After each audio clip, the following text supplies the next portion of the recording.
Open strings are okay if they're played in taste, but you just definitely don't want to land on them. This is not good. No good.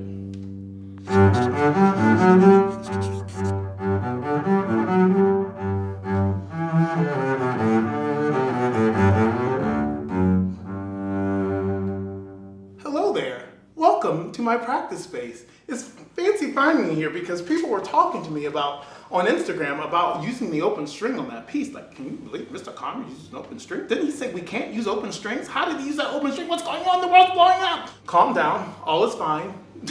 Don't worry. The world is fine. I mean, there's a pandemic. That's pretty sucky right now. But right now, using open strings all the time is not recommended. As a matter of fact, I think we want to try to avoid them in general, but it's in general. And with every rule, there are always exceptions. And in classical music, it's generally in the type of music that you're playing.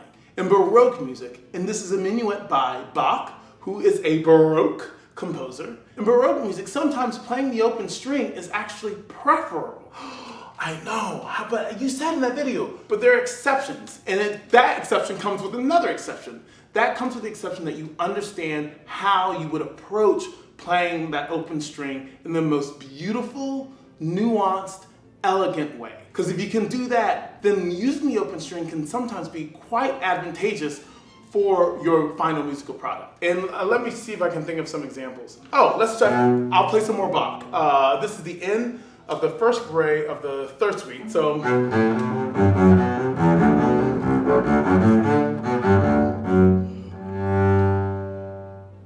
you could do that. And then you notice how I play that. You notice I didn't go,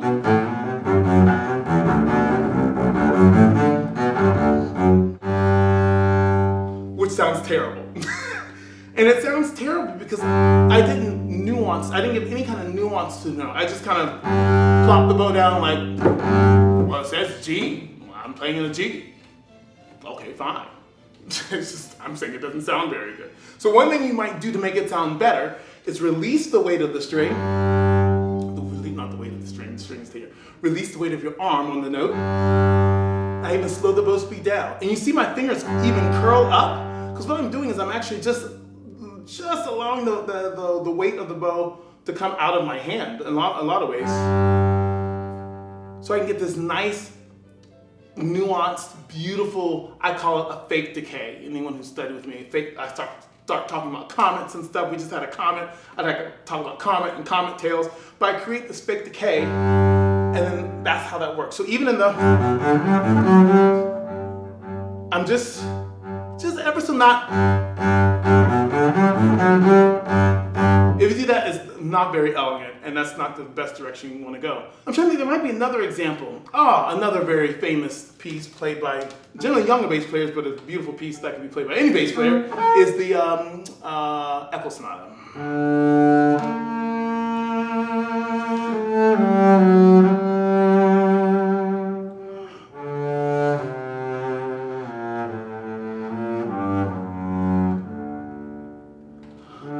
So you notice how I went as an open string, but I phrased it away and it went off into nothingness, like feathers into the sky. No, whatever, you know. But if you fade away, and that's how open strings can work really well in classical and Baroque music. If you're playing something more romantic, then you can even play what I just played? You can play the echoes, yes. You can play the echoes more romantically, and some people play it this way. You could go, or even better,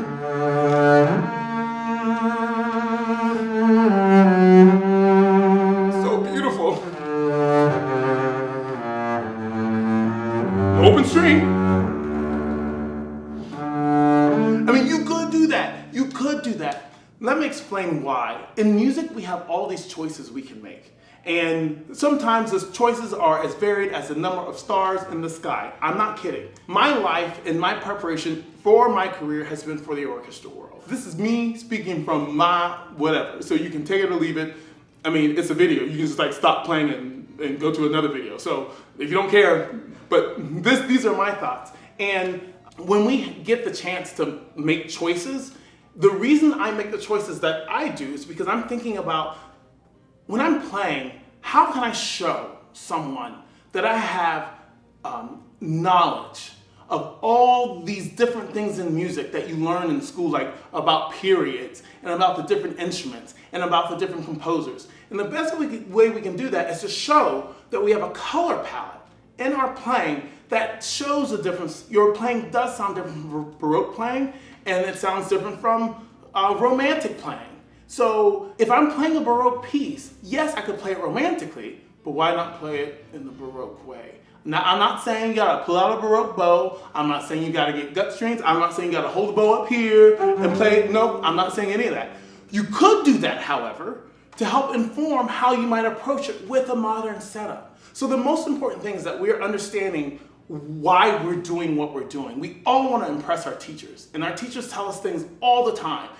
But it's one thing for them to tell us things and we just do them, and another thing for them to tell us things for us to understand why. And that's why I ask a lot of questions in my lessons. I want to know, do you understand? Like, why are we making these decisions? Because if you understand why, then it can start to inform every single piece that you play. So the next time you run into an open string, why might you play that open string? If you're going to play an open string, why are you going to do it? Are you doing it because you feel like it? Are you doing it because of convenience? Are you doing it because the composer might have intended it to be that way? I mean, there are pieces where the composer actually says play an open string because they want a certain effect.